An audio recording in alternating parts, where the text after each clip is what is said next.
നമസ്കാരം. UK special ന്യൂസിലേക്ക് സ്വാഗതം. ധനകാര്യമന്ത്രി ജോൺ ഹീലി തന്റെ ആദ്യ ബഡ്ജറ്റ് ഒക്ടോബർ 28-ന് അവതരിപ്പിക്കും. വീഡിയോ സന്ദേശത്തിലൂടെയാണ് പ്രഖ്യാപനം നടത്തിയത്. അധികാരം രാജ്യത്തെ എല്ലാ പ്രദേശങ്ങളിലേക്കും എത്തിക്കുന്ന ബഡ്ജറ്റായിരിക്കും ഇത്. ധനകാര്യ അച്ചടക്കം ഉറപ്പാക്കുകയും സാമ്പത്തിക ചട്ടങ്ങൾ കർശനമായി പാലിക്കുകയും ചെയ്യും. കുടുംബങ്ങൾക്കും ബിസിനസ്സുകൾക്കും ഗുണകരമാകുന്ന ബഡ്ജറ്റാണ് ലക്ഷ്യമെന്നും ഹീലി. പുതിയ പദ്ധതികൾ പ്രഖ്യാപിക്കുമ്പോഴും നിലവിലുള്ള വകയിരുത്തലുകൾക്കുള്ളിൽ തന്നെ ചിലവുകൾ നിയന്ത്രിക്കണമെന്ന് മന്ത്രിമാർക്ക് നിർദ്ദേശം നൽകിയതായാണ് റിപ്പോർട്ട്. ഇറാനിലെ യുദ്ധത്തെ തുടർന്ന് ആഗോളതലത്തിൽ പണപ്പെരുപ്പവും സർക്കാർ വായ്പാ ചെലവും ഉയരുന്ന സാഹചര്യത്തിലും മുൻ സർക്കാർ നടപ്പിലാക്കിയ ധനകാര്യ ചട്ടങ്ങൾ കർശനമായി പാലിക്കുമെന്ന നിലപാടിലാണ് സർക്കാർ. മുൻ പ്രധാനമന്ത്രി കെയർ സ്റ്റാമറുടെയും മുൻ ധനമന്ത്രി റിച്ചർഡ് റീവ്സിന്റെയും ധനകാര്യ നയരേഖ തുടരുമെന്നും ട്രഷറി വൃത്തങ്ങൾ അറിയിച്ചു. ഈ മാസം അധികാരത്തിലെത്തിയതിന് പിന്നാലെ ആന്റി ബേണം സർക്കാർ നിരവധി ജീവിത ചെലവ് കുറയ്ക്കുന്ന നടപടികൾ പ്രഖ്യാപിച്ചിരുന്നു. ഗാർഹിക വൈദ്യുതി ബില്ലുകളിലെ വാറ്റ് ഒഴിവാക്കൽ, ഇംഗ്ലണ്ടിലെ ബസ് നിരക്കുകൾക്ക് പരമാവധി പരിധി നിശ്ചയിക്കൽ എന്നിവ അതിൽ ഉൾപ്പെടുന്നു. അതേസമയം ലേബർ പാർട്ടിയുടെ ധനകാര്യ ചട്ടങ്ങൾ പാലിക്കുമെന്നും 2024 തെരഞ്ഞെടുപ്പ് പ്രകടന പത്രികയിൽ നൽകിയ വാഗ്ദാന പ്രകാരം ആദായ നികുതി, വാറ്റ്, നാഷണൽ ഇൻഷുറൻസ് സംഭാവനകൾ എന്നിവ വർദ്ധിപ്പിക്കില്ലെന്നും സർക്കാർ ആവർത്തിച്ചു വ്യക്തമാക്കി. UK-യിലെ ഇന്ത്യൻ സമൂഹത്തിന് നിരാശയുണ്ടാക്കി ഹീത്രൂവിൽ നിന്നും മാഞ്ചസ്റ്ററിൽ നിന്നുമുള്ള ഇൻഡിഗോ സർവീസുകൾ നിർത്തുന്നു. ഇറാൻ US വിഷയങ്ങൾ ഉൾപ്പെടെ വ്യോമയാന പ്രതിസന്ധികൾ ഇതിന് കാരണമായതായും ഇൻഡിഗോ വ്യക്തമാക്കി. വരുന്ന ഒക്ടോബർ 25 മുതലാണ് സർവീസുകൾ നിർത്തുക. നഷ്ടം ഉയരുന്നതോടെ ഇൻഡിഗോ കടുത്ത തീരുമാനത്തിലെത്തുകയായിരുന്നു. UK സർവീസുകൾക്കായി ഉപയോഗിച്ചിരുന്ന എയർബസ് A321XLR വിമാനം ഉപയോഗിച്ച് മുംബൈ ആംസ്റ്റർഡാം സർവീസ് തുടരുമെന്ന് അവർ അറിയിച്ചു. എയർബസ് A350-900 വിമാനം ലഭിക്കുന്നതുവരെയും ലണ്ടൻ ഹീത്രൂവിലേക്കുള്ളതും അവിടെ നിന്നുള്ളതുമായ സർവീസുകൾ താൽക്കാലികമായി നിർത്തും. മാഞ്ചസ്റ്ററിൽ നിന്നുമുള്ളതും മാഞ്ചസ്റ്ററിലേക്കുള്ളതുമായ സർവീസുകൾ ആഗസ്റ്റ് 31 മുതൽ നിർത്തലാക്കുമെന്നും കമ്പനി വ്യക്തമാക്കി. അന്താരാഷ്ട്ര വ്യോമപാതയിൽ വന്ന നിയന്ത്രണങ്ങളും ഇന്ധനവില ഉയരുന്നതുമാണ് പ്രതിസന്ധിക്ക് കാരണമായി വ്യക്തമാക്കുന്നത്. വ്യാജ നഴ്സുമാരെ തടയുന്നതിനായുള്ള നടപടികൾ പ്രഖ്യാപിച്ചിരിക്കുകയാണ് സർക്കാർ. നഴ്സ് എന്ന പദവി ദുരുപയോഗം ചെയ്യുന്നവർ രോഗികളുടെ ജീവന് തന്നെ ഭീഷണിയാണ് എന്ന് മന്ത്രിമാർ. ഈ പദവി അവകാശപ്പെടാൻ യോഗ്യതയുള്ള പ്രൊഫഷണലുകൾ ലിസ്റ്റിൽ തയ്യാറാക്കുന്നതുമായി ബന്ധപ്പെട്ട അഭിപ്രായങ്ങൾ തേടാൻ ഒരുങ്ങുകയാണ് UK സർക്കാർ. യോഗ്യതയില്ലാത്തവർ നഴ്സ് എന്ന പദവി ഉപയോഗിക്കുന്നത് ക്രിമിനൽ കുറ്റമായി പരിഗണിക്കുന്നതിനുള്ള നിയമം കൊണ്ടുവരുമെന്നും ഈ വർഷം ആദ്യം ഔദ്യോഗിക പ്രഖ്യാപനമുണ്ടായിരുന്നു. ഫുട്ബോൾ മാനേജർ സ്റ്റീവ് ബ്രൂൺസിന്റെ പേരക്കിടാവായ 4 മാസം മാത്രം പ്രായമുള്ള മാഡിസൺ ബ്രൂസ് സ്മിത്തിന്റെ മരണവുമായി ബന്ധപ്പെട്ട് ഇൻക്വസ്റ്റിനിടയിൽ മെറ്റേണിറ്റി നഴ്സ് എന്ന പദവിയുടെ ഉപയോഗവുമായി ബന്ധപ്പെട്ട് ഒരു കൊറോണർ അതിനിശിതമായി വിമർശനങ്ങൾ ഉയർത്തിയതിനു ശേഷമായിരുന്നു ഇത്തരം ഒരു നീക്കം. കുഞ്ഞിന് ഉറക്കവുമായി ബന്ധപ്പെട്ട് ചില പ്രശ്നങ്ങൾ ഉള്ളതിനാൽ ഒരു മെറ്റേണിറ്റി നഴ്സിനെ കുടുംബം ഏർപ്പാടാക്കിയിരുന്നു. എന്നാൽ ഈ നഴ്സിനുള്ള ഏക മെഡിക്കൽ യോഗ്യത പ്രാഥമിക ശുശ്രൂഷ നൽകുന്നതിൽ മാത്രമായിരുന്നു എന്ന് പിന്നീട് തെളിഞ്ഞു. നല്ല ഉറക്കം ലഭിക്കുന്നതിനായി കുഞ്ഞിനെ കമഴ്ത്തിക്കിടത്തണമെന്നായിരുന്നു അവർ ഉപദേശിച്ചത്. കുഞ്ഞുങ്ങളെ എപ്പോഴും മലർത്തിക്കിടത്തുക മാത്രമേ ചെയ്യാവൂ എന്നതാണ് പൊതുവെ ആരോഗ്യ വിദഗ്ധർ ഉപദേശിക്കാറുള്ളത്. ഇതിന് വിപരീതമായിരുന്നു ഈ മെറ്റേണിറ്റി നഴ്സിന്റെ ഉപദേശം. ഇതിനെ തുടർന്നായിരുന്നു പ്രത്യേക യോഗ്യതകളൊന്നുമില്ലാത്തവർക്ക് maternity nurse, sleeping nurse, postnatal nurse തുടങ്ങിയ എല്ലാ വിധത്തിലും നഴ്സ് എന്ന പദവി ദുരുപയോഗം ചെയ്യുന്നതിനെതിരെ കൊറോണർ വിമർശനം ഉയർത്തിയത്. സ്പാനിഷ് അതിർത്തി ഭേദിച്ച് യൂറോപ്യൻ യൂണിയനിലേക്ക് പ്രവേശിച്ച ആയിരക്കണക്കിന് ആഫ്രിക്കൻ കുടിയേറ്റക്കാർ UK-യിലേക്ക് എത്തുമെന്ന് ആശങ്ക. ഒരൊറ്റ ദിവസം കൊണ്ട് 60,000-ഓളം പേർ അതിർത്തി ഭേദിച്ചെത്തിയതോടെയാണ് സ്പാനിഷ് ബോർഡർ അധികൃതർ ഇവരെ തടഞ്ഞു നിർത്താൻ കഴിയാതെ പോയത്. കാര്യങ്ങൾ കൈവിട്ടതോടെ സ്പാനിഷ് അതിർത്തികളിൽ പട്ടാളം ഇറങ്ങി. അനധികൃത കുടിയേറ്റക്കാർ വൻതോതിൽ യൂറോപ്യൻ യൂണിയൻ മേഖലയിൽ എത്തിയതോടെ അധികം വൈകാതെ ഇവർ UK-യിലേക്ക് പ്രവേശിക്കാൻ ശ്രമിക്കുമെന്നാണ് മുന്നറിയിപ്പ്. ബ്രിട്ടന്റെ അതിർത്തി സംരക്ഷണം കർശനമാക്കാൻ കൺസർവേറ്റീവുകളും റിഫോം UK-യും മുന്നറിയിപ്പ് നൽകി. സ്പെയിനിലെത്തിയ കുടിയേറ്റക്കാരിൽ നല്ലൊരു ശതമാനവും UK-യിലേക്ക് പ്രവേശിക്കാൻ ശ്രമിക്കുമെന്ന് മുൻ ഹോം സെക്രട്ടറി പ്രീതി പട്ടേൽ ചൂണ്ടിക്കാണിച്ചു. ഇംഗ്ലീഷ് ചാനലിലും ജിബ്രാൾട്ടറിലും സുരക്ഷ വർദ്ധിപ്പിക്കണമെന്ന് ആവശ്യപ്പെട്ട് our home secretary Shabana മഹ്മൂദിനും foreign സെക്രട്ടറിക്കും കത്തയച്ചു.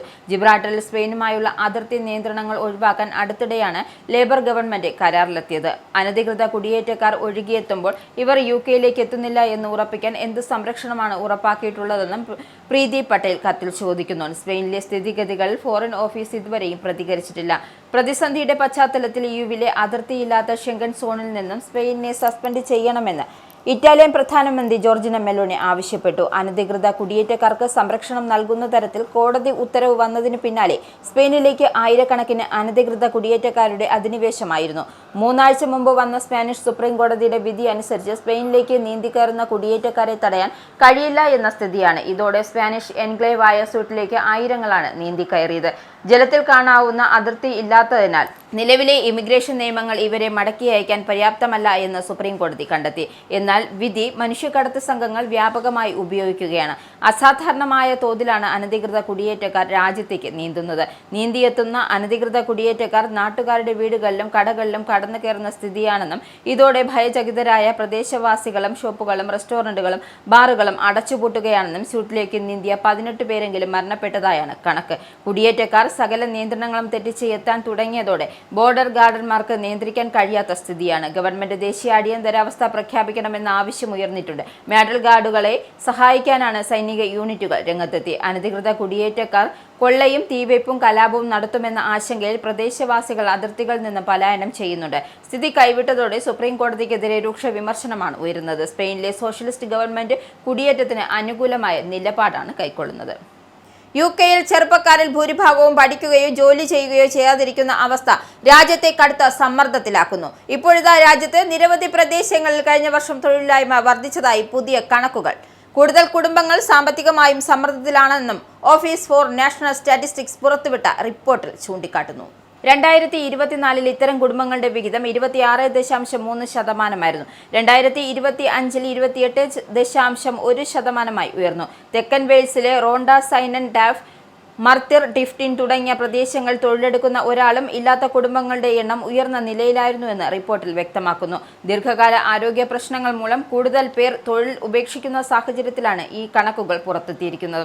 തൊഴിലെടുക്കുന്ന ഒരാളും ഇല്ലാത്ത കുടുംബങ്ങളിൽ താമസിക്കുന്നവരിൽ 39% പേരും ആരോഗ്യ പ്രശ്നങ്ങൾ കാരണം ജോലി ചെയ്യാൻ കഴിയുന്നില്ല എന്ന് വ്യക്തമാക്കിയിട്ടുണ്ട്. കോവിഡ് മഹാമാരിക്കു ശേഷം ഇൻകപ്പാസിറ്റി, ഡിസബിലിറ്റി ബെനിഫിറ്റുകൾ എന്നിവയ്ക്കായി അപേക്ഷിക്കുന്നവരുടെ എണ്ണവും ഗണ്യമായി വർദ്ധിച്ചതായി കണക്കുകൾ സൂചിപ്പിക്കുന്നു. ഇതിനൊപ്പം മാനസിക ആരോഗ്യ പ്രശ്നങ്ങളും വർദ്ധിച്ചു വരുന്നതായാണ് റിപ്പോർട്ടിലെ കണ്ടെത്തൽ.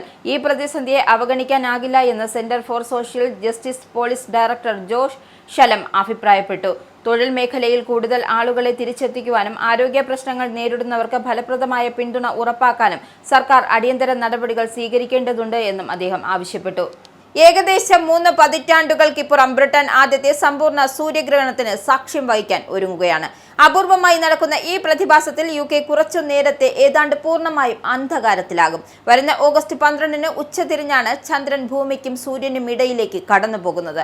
മറ്റു പല രാജ്യങ്ങളിൽ നിന്നും വിഭിന്നമായി UK-യിൽ ഭാഗികമായി സൂര്യഗ്രഹണമായിരിക്കും അനുഭവപ്പെടുക. എന്നാൽ അതിൽ സൂര്യന്റെ 90% ഭാഗവും മറയ്ക്കപ്പെടും. 1999 ശേഷം ബ്രിട്ടൻ ദർശിക്കുന്ന ഏറ്റവും വലിയ സൂര്യഗ്രഹണമായിരിക്കും ഇത്. കോൺവാൾ, ഡെവൻ തുടങ്ങിയ നഗരങ്ങളിൽ നിന്നും ഇത് വീക്ഷിക്കാൻ സാധിക്കും. അയർലൻഡിലേക്ക് തെക്ക് പടിഞ്ഞാറൻ മൂലയിൽ സൂര്യന്റെ 98% മൂടപ്പെടും എന്നാണ് ഗ്രീൻവിച്ചിലെ റോയൽ ഒബ്സർവേറ്റീവ് പറയുന്നത്. സമ്പൂർണ്ണ സൂര്യഗ്രഹണം ഉണ്ടാകുമ്പോൾ ഇരുട്ട് ഉണ്ടാകുന്നതിൽ നിന്നും വ്യത്യസ്തമായി ഭാഗിക സൂര്യഗ്രഹണ സമയത്ത് ആകാശം മേഘാവൃതമാകുന്നത് പോലുള്ള ഇരുളിലായിരിക്കും അനുഭവപ്പെടുക. സൂര്യോദയത്തിന് തൊട്ട് മുൻപോ അല്ലെങ്കിൽ സൂര്യാസ്തമയത്തിന് തൊട്ടു പിറകെയോ ഉള്ള ഒരു പ്രതീതിയായിരിക്കും അനുഭവപ്പെടുക.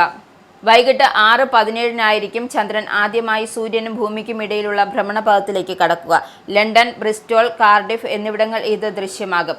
രാത്രി 8-6 വരെ നീണ്ടു നിൽക്കുന്ന സൂര്യഗ്രഹണം അതിന്റെ ഉച്ചസ്ഥായിലെത്തുന്നത് ഏകദേശം 7:12 എഡിൻബർഗിൽ നിന്നും ഗ്ലാസ്ഗോയിൽ നിന്നും സൂര്യഗ്രഹണം നിരീക്ഷിക്കുന്നവർക്ക് അത് ആരംഭിക്കുക 6:08 ഉച്ചസ്ഥായിലെത്തുന്ന 7:05 മാഞ്ചസ്റ്ററിൽ വൈകിട്ട് 6:13 ആരംഭിച്ച് 8:04 വരെ നീളുന്ന ഗ്രഹണത്തിന്റെ മൂർധന്യാവസ്ഥ 7:10 നോർവിച്ചിൽ 6:15 ആരംഭിച്ച് 8:04 ഗ്രഹണം ആരംഭിക്കും. ഗ്രഹണം അതിന്റെ പരമാവധി രൂപത്തിലെത്തുന്നത് രാത്രി 7:11 അതേസമയം ഡ്രൂറോ, കോൺവെൽ എന്നിവിടങ്ങളിൽ സൂര്യഗ്രഹണം വൈകിട്ട് 6:18 മുതൽ 8:10 വരെ ആയിരിക്കും. രാത്രി 7:16 പരമാവധി ദൃശ്യമാകും. ചക്രവാളങ്ങൾ വ്യക്തമായി കാണുന്ന രീതിയിലുള്ള ഉയർന്ന ഒരിടത്തു നിന്ന് നോക്കുന്നതായിരിക്കും സൂര്യഗ്രഹണം പൂർണ്ണമായും കാണുവാൻ അനുയോജ്യം. ബ്രിട്ടനിൽ സൂര്യഗ്രഹണം ഭാഗികമായിരിക്കുമെങ്കിലും റഷ്യയുടെ വടക്കൻ ഭാഗങ്ങളിൽ ഉച്ചയോടെ പൂർണ്ണ അന്ധകാരം അനുഭവപ്പെടുമെന്നാണ് നാസ നൽകുന്ന മുന്നറിയിപ്പ്. വിദേശ രാജ്യങ്ങളിലെ ഡ്രൈവിംഗ് ലൈസൻസുമായി ആയിരക്കണക്കിന് ഡ്രൈവർമാരാണ് ബ്രിട്ടീഷ് റോഡുകളിലൂടെ വാഹനം ഓടിക്കുന്നത്. ബ്രിട്ടീഷ് ഡ്രൈവിംഗ് ടെസ്റ്റിൽ പരാജയപ്പെട്ടാൽ കൂടി ഇവർക്ക് നിയമപരമായി വാഹനം ഓടിക്കാൻ എന്നതാണ് വസ്തുത. ബ്രിട്ടനിലെത്തുന്ന ഏതൊരു വിദേശ പൗരനും 1 വർഷം വരെ അവരുടെ രാജ്യത്തിന്റെ ഡ്രൈവിംഗ് ലൈസൻസ് ഉപയോഗിച്ച് ബ്രിട്ടനിൽ വാഹനം ഓടിക്കാൻ സാധിക്കും. അതിനുശേഷം പക്ഷേ UK ഡ്രൈവിംഗ് ടെസ്റ്റ് പാസ്സായിരിക്കണം എന്നതാണ് നിയമം അനുശാസിക്കുന്നത്. എന്നാൽ അത്തരത്തിൽ എത്ര വിദേശ പൗരന്മാർ നിരത്തിൽ വാഹനം ഓടിക്കുന്നുണ്ട് എന്നതുമായി ബന്ധപ്പെട്ട രേഖകളോ രജിസ്റ്ററുകളോ എന്തിനധികം ഒരു ഉദ്ദേശക്കണക്കോ തങ്ങളുടെ പക്കലില്ല എന്നാണ് driver and vehicle licensing agency വ്യക്തമാക്കിയത്. ഇതോടെ വിദേശ ലൈസൻസുകൾ ഉപയോഗിച്ച് വാഹനം ഓടിക്കുന്ന ആയിരക്കണക്കിന് ഡ്രൈവർമാർ നിയമം ലംഘിച്ചാൽ ഒരുപക്ഷെ പിടിക്കപ്പെടാതെ പോയേക്കാം എന്ന ആശങ്കയാണ് ഉയരുന്നത്. ബ്രിട്ടീഷ് റോഡുകൾ അലങ്കോലമാകാൻ കൺസർവേറ്റീവ് പാർട്ടിയും ലേബർ പാർട്ടിയും കാലാകാലങ്ങളായി വഴിയൊരുക്കുകയായിരുന്നു എന്നാണ് റിഫോം UK ഉപനേതാവ് റിച്ചാർഡ് ടൈംസ് ആരോപിക്കുന്നത്. തുറന്ന അതിർത്തി എന്ന സമീപനം പ്രശ്നങ്ങൾ ഉണ്ടാക്കുന്നത് പോലെ ഈ നയം ബ്രിട്ടീഷ് നിരത്തുകളെ അശാന്തമാക്കുകയാണ് എന്നും അദ്ദേഹം ആരോപിച്ചു. അതേസമയം നിയമത്തിലെ പഴുതുകൾ ഉപയോഗിച്ച് നിയമലംഘനം നടത്തുന്ന വിദേശ ഡ്രൈവർമാരെ പിടികൂടുന്നതിന് പുതിയ പദ്ധതികൾ ആവിഷ്കരിക്കുകയാണെന്നാണ് ഗതാഗത വകുപ്പിന്റെ വക്താവ് അവകാശപ്പെട്ടത്. മതസൗഹാർദ്ദത്തിന്റെയും ആത്മീയ ഐക്യത്തിന്റെയും പുതിയ അധ്യായം രചിച്ചുകൊണ്ട് ജർമ്മനിയിലെ യോഗവിദ്യാ ആശ്രമത്തിൽ അപൂർവവും ചരിത്രപരവുമായ ഒരു ചടങ്ങ് അരങ്ങേറി. വിവിധ രാജ്യങ്ങളിൽ നിന്നുമുള്ള 350 വിദ്യാർത്ഥികൾ ഒരുമിച്ച് ജർമ്മൻ ഭാഷയിൽ ശ്രീനാരായണ ഗുരുദേവന്റെ ദൈവദശകം ആലപിച്ചത് ചടങ്ങിന്റെ ഏറ്റവും ശ്രദ്ധേയമായ മുഹൂർത്തമായി.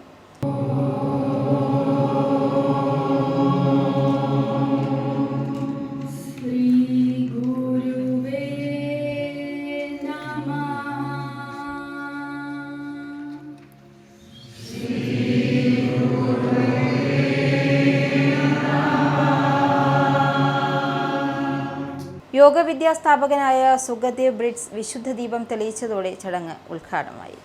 തുടർന്ന് Sreenarayana forum for universal brotherhood chairman doctor Varun Radhakrishnan മുഖ്യ പ്രഭാഷണം നടത്തി. ഈ ചടങ്ങ് ഗുരുദേവന്റെ ദർശനങ്ങൾ ലോക ജനത ഏറ്റെടുക്കാൻ ആരംഭിച്ചിരിക്കുന്നതിന്റെ ശക്തമായ സന്ദേശമാണെന്ന് ഡോക്ടർ വരുൺ രാധാകൃഷ്ണൻ പറഞ്ഞു. യോഗവിദ്യാ സ്ഥാപകൻ സുഖദേവ് ബ്രിഡ്സ് ശ്രീനാരായണ ഗുരുവിന്റെ സർവ്വമാനവിക സന്ദേശങ്ങളെക്കുറിച്ച് ഹൃദയസ്പർശിയായ പ്രഭാഷണം നടത്തി. തുടർന്ന് ഡോക്ടർ വരുൺ രാധാകൃഷ്ണൻ മലയാളത്തിൽ ദൈവദശകം ഭക്തി നിർഭരമായി ആലപിച്ചു. അതിനുശേഷം ശ്രേയ വരുണിന്റെ നേതൃത്വത്തിൽ 350 വിദേശികൾ ജർമ്മൻ ഭാഷയിൽ ദൈവദശകം ഒരുമിച്ചാലപിച്ചത് സദസ്സിനെ ആത്മീയ വികാരത്തിൽ നിറച്ചു. ശ്രീനാരായണ ഗുരുവിന്റെ ഒരു ജാതി ഒരു മതം ഒരു ദൈവം മനുഷ്യന് എന്ന സർവ്വലൗകിക സന്ദേശം യൂറോപ്പിന്റെ ഹൃദയഭൂമിയിൽ മുഴങ്ങിയ ഈ ചടങ്ങ് ഗുരുദേവന്റെ ദർശനങ്ങൾ ലോകമെമ്പാടും വ്യാപിപ്പിക്കുന്നതിന്റെ ചരിത്ര സാക്ഷിയായി മാറി. ആത്മീയ സമാധാനം, മാനവികത, സാഹോദര്യം എന്നിവയെ ലോക ജനതയ്ക്ക് അവരിലേക്ക് എത്തിക്കുന്നതിന് ഈ ചടങ്ങ് നിർണായക നാഴികക്കല്ലായിരിക്കുമെന്നും സംഘാടകർ അഭിപ്രായപ്പെട്ടു. UK-യിൽ ചിത്രീകരണം പൂർത്തിയായ ബിഹൈൻഡ് സിനിമയുടെ വീഡിയോ ഗാനം പുറത്തിറങ്ങി. ഗായകൻ G. വേണുഗോപാൽ ആദ്യമായി സംഗീത സംവിധാനം നിർവഹിക്കുന്ന ചിത്രമാണ് ബിഹൈൻഡ്. G. വേണുഗോപാൽ സംഗീത ആൽബങ്ങൾക്ക് മുമ്പ് സംഗീതം നിർവഹിച്ചിട്ടുണ്ടെങ്കിലും ഒരു സിനിമയ്ക്ക് സംഗീതം നൽകുന്നത് ഇത് ആദ്യമായാണ്. ഈ ഗാനത്തിന്റെ വരികൾ എഴുതിയിരിക്കുന്നത് UK-യിൽ താമസിക്കുന്ന എഴുത്തുകാരി രശ്മി പ്രകാശ് രാജേഷാണ്. ഈ യുഗ്മ ഗാനം ചിത്രീകരിച്ചിരിക്കുന്നത് പൂർണ്ണമായും UK-യിലാണ്. ബിഹൈൻഡ് സിനിമയുടെ രചനയും ഛായാഗ്രഹണവും സംവിധാനവും നിർവഹിച്ചിരിക്കുന്നത് ജിൻസൺ ഇരിട്ടിയാണ്. സംഗീതത്തിന് പുറമെ ചിത്രത്തിലെ ഈ യുഗ്മഗാനം ആലപിച്ചിരിക്കുന്നത് G. വേണുഗോപാലും അജ്മൽ ഫാത്തിമ പർവീവുമാണ്. ഏതാനും ഇംഗ്ലീഷ് അഭിനേതാക്കളും ഈ മലയാള ചിത്രത്തിൽ അഭിനയിച്ചിട്ടുണ്ട്. UK ആർട്ട് ഫോറത്തിന്റെ ബാനറിൽ ഒരുങ്ങുന്ന ഈ മിസ്റ്ററി ത്രില്ലർ ചിത്രം വൈകാതെ പ്രേക്ഷകരിലേക്ക് എത്തും. ഈ ബുള്ളറ്റിൻ ഇവിടെ അവസാനിക്കുന്നു. നന്ദി, നമസ്കാരം.